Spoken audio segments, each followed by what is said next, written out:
DHS Secretary Mark-Wayne Mullen confirming that ICE Director Todd Lyons will be stepping down from his role at the agency. Mullen saying in part, Director Lyons has been a great leader of ICE. He jump-started an agency that had not been allowed to do its job for years. Now, we wish him luck on his next opportunity in the private sector. His last day is May 31st, 2026. Let's bring in border czar for the Trump administration, Tom Homan. Thank you so much for joining us, Tom. Glad to be with you. Yes, Tom, let's jump right into it. You know Todd Lyons personally. Now, Lyons leaving ICE, this happening at the end of May. What's really behind this move? Well, look, Todd's been he's a law enforcement officer who came up through the ranks. He spent his career doing this, and he's a friend of mine. Me and Todd are friends, and we have talked every day in the past year about ICE operations, and he'll be missed. But you know what? He worked hard. He's been under fire, and from the left, which we all take the fire. But he's earned this. He's earned the time off with his family. He's earned enjoy some things, and he did a great job, and he'll be missed. But we'll fill his shoes, and we'll continue with the mission. But God bless Todd and his family. His family sacrificed a lot too. The left has not only attacked him, they doxed his wife and his kids and protested his home and his family, and they deserve a break. And I'll miss him. He's a friend of mine. I'll still be friends with him. We'll talk. I know quite a bit, but it's time for him to go, and I wish him luck. And we'll find a solid replacement to keep the mission going. Yeah, and that family time is definitely important, so best of luck to him and his family. Now, Tom, in other news here, recent exits, Kristi Noem, Pam Bondi, some people are saying that there's a little turbulence in the Trump administration, but you've worked under multiple administrations, Democrats, Republicans. You actually work very closely with President Trump himself. So is that really the case here? I won't call it turbulence. Look, we all serve at the pleasure of the president, and people move. People like Todd. He's decided that he's had a long career, very successful career, record number of deportations. So he's choosing to spend time with his family and his kids are in their last years of school.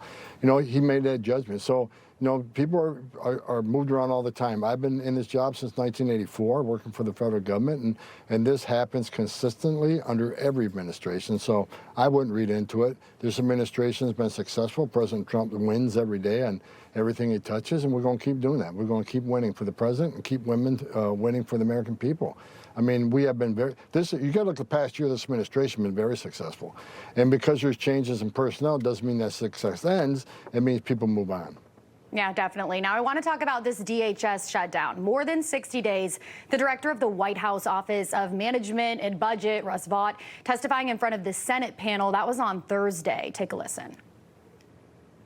There is no money for the entirety of Department of Homeland Security. Now, the Senate has passed a bill and has... That's right. And we need reconciliation to fill those two holes. But as of right now, the Department of Homeland Security is disintegrating because the Secretary and I are having to figure out ways to temporarily fund people's paychecks so that we don't have people quit and embark on new careers. Are you and the people in your department able to really do your jobs to its maximum capacity here, protecting the American people with this shutdown? Absolutely not. I mean, again, we had a very successful first year, but things are slowing us down right now. I mean, we have a lot of smart companies, a lot of smart contractors that do a lot of work behind the scenes, such as keeping our technology running on the border, in the surveillance technology that these companies run, targeting for ICE enforcement operations, seeking out those that, public safety threats we're trying to find that don't want to be found. So very smart companies, very smart databases help us locate these people. These contractors are sitting on the sidelines. So no, this country's less safe because of this shutdown. We're still out doing the job the best we can. We're still doing well.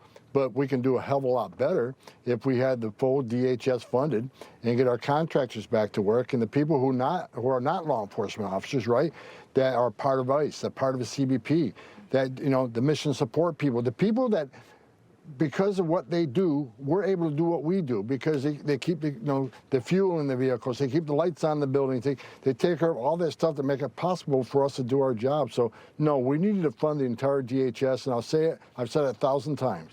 I cannot believe we're in a situation in this country where we have the heightened threat posture right now because of what's going on in the world, that any member of Congress would defund the Department of Homeland Security. It's just ridiculous. Yeah, let's talk about the border. I spent the last couple of years in Arizona covering the southern border extensively. This used to be a gateway for fentanyl, human trafficking into the U.S. But under this Trump administration, major crackdown, which you've been a huge part of. You have an impressive 30-plus year career from law enforcement to protecting our nation's borders. Just talk a little bit about what you've seen and maybe kind of what's on hold right now with this shutdown. Well, 40 years. I got 40 years. I'm proud of that. But bottom line is, look, we got the most secure border in the history of the nation right now. And you know, the numbers are the lowest they've ever been, you know, coming to the border. However, we got more work to do. We got more border wall to put up. We got more technology. No, it's just not a wall. It's a wall system that has technology. I can't get in the weeds on a lot of the technology, but we need to know when someone's coming to that wall. We need to know if someone's climbing that wall. We need to know when someone's digging under that wall. We need to know when people are approaching, you know, areas of the border that are consistently being tested by the cartels. We need to look south of that border. We need to have eyes 24/7 on that border. We need to have communication with Border Patrol agents in dead zones, and that wall provides technology so they can communicate with one another. There are no dead zones. So we got the strongest border in history of this nation, but we got to continue building the infrastructure that's going to last for decades to keep this country safe. Yeah, White House border czar Tom Homan, thank you so much for your time, and thanks for joining us on this show. I hope to have you back again soon.